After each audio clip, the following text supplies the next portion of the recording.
Hi, welcome to F cookery vlogs. എല്ലാവർക്കും പുതിയൊരു വ്ളോഗിലേക്ക് സ്വാഗതം. ഇന്നത്തെ നമ്മുടെ റെസിപ്പി പൊട്ടറ്റോ സ്റ്റൂ ആണേ.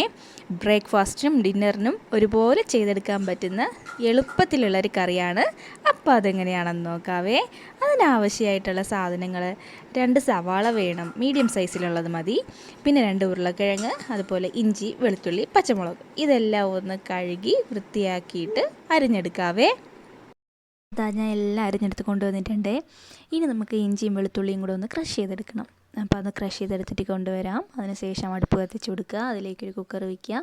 കുറച്ച് വെളിച്ചെണ്ണ ഒഴിച്ച് കൊടുക്കുക അതിലേക്ക്. എന്നിട്ട് ഈ ക്രഷ് ചെയ്ത ഇഞ്ചിയും വെളുത്തുള്ളിയില്ലേ, അതിട്ട് നന്നായിട്ടൊന്ന് സോട്ട് ചെയ്ത് കൊടുക്കുക.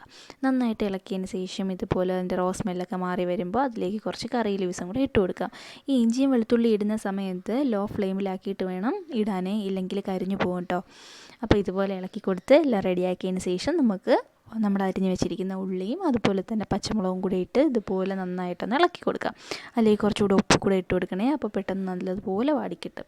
അതിനുശേഷം അങ്ങനെ അത് ഉപ്പൊക്കെ ഇട്ട് ഒന്ന് ഇളക്കിയതിന് ശേഷം അതിലേക്ക് നമുക്ക് ഉരുളക്കിഴങ്ങ് ആഡ് ചെയ്ത് കൊടുക്കാം. ഞാൻ 2 ഉരുളക്കിഴങ്ങാണ് എടുത്തിട്ടുള്ളത്. അപ്പോൾ അതും കൂടി ഇട്ടതിന് ശേഷം നന്നായിട്ടൊന്ന് ഇളക്കി കൊടുക്കുക. അതിന് ശേഷം ഇതിലേക്ക് നമുക്ക് 1 ടീസ്പൂണോളം ഗരം മസാലയും 1/2 ടീസ്പൂണോളം മഞ്ഞൾപ്പൊടിയും കൂടി ഇട്ടതിന് ശേഷം നന്നായിട്ടൊന്ന് ഇളക്കി കൊടുക്കാം.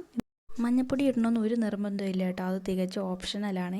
അപ്പോൾ മഞ്ഞൾപ്പൊടി ഒരു കറിക്കൊരു ലുക്ക് കിട്ടാൻ വേണ്ടിയിട്ട് മാത്രമാണ് ഞാൻ ഇട്ട് കൊടുത്തിട്ടുള്ളത്. അത് നന്നായിട്ടൊന്ന് ഇളക്കിയതിന് ശേഷം ഉപ്പോ എരിവൊക്കെ കുറവുണ്ടെന്നുണ്ടെങ്കിൽ ഈ സ്റ്റേജിൽ ചേർത്ത് കൊടുക്കുക. അതിന് ശേഷം നമുക്ക് വെള്ളം ഒഴിച്ച് കൊടുക്കാം. ഞാൻ ചൂടുവെള്ളമാണ് എടുത്തിട്ടുള്ളത്, പച്ചവെള്ളമായാലും ഒരു പ്രശ്നമില്ല. അപ്പോൾ അതിലേക്ക് ഞാൻ 1 ടീസ്പൂണോളം കുരുമുളകും കൂടി എടുത്തിട്ടുണ്ട്. ഒന്ന് മിക്സ് ചെയ്ത് വെച്ചതിന് ശേഷം നമുക്ക് കുക്കർ അടച്ച് വെച്ച് മീഡിയം ഫ്ലെയിമിൽ 2 വിസിൽ കേൾപ്പിക്കുമ്പോൾ ഉരുളക്കിഴങ്ങൊക്കെ ഈ പരുവത്തിന് കിട്ടിക്കോളും. എന്നിട്ട് നമുക്ക് നമ്മുടെ കയ്യിരിക്കുന്ന തവിയില്ലേ, അത് വെച്ചിട്ട് ഒന്നും കൂടെ ഉടച്ചു കൊടുക്കാം. അപ്പോൾ കറിക്ക് ഒരു പ്രത്യേക ടേസ്റ്റാണ്.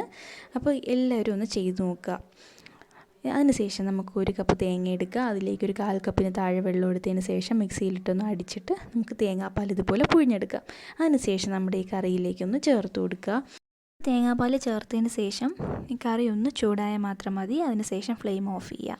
അപ്പോൾ നമ്മുടെ അടിപൊളിയായിട്ടുള്ള ഇടിയപ്പത്തിനും അപ്പത്തിനും ഒക്കെ ഒരുപോലെ പോകുന്ന നമ്മുടെ കറി റെഡി ആയിട്ടുണ്ട്. അപ്പോൾ ഇതെല്ലാവരും ഒന്ന് ട്രൈ ചെയ്ത് നോക്കുക. വീഡിയോ ഇഷ്ടമാവുകയാണെങ്കിൽ ലൈക്ക് ചെയ്യുക, ഷെയർ ചെയ്യുക, സബ്സ്ക്രൈബ് ചെയ്യുക. എല്ലാവരും ഒന്ന് സപ്പോർട്ട് ചെയ്യുക.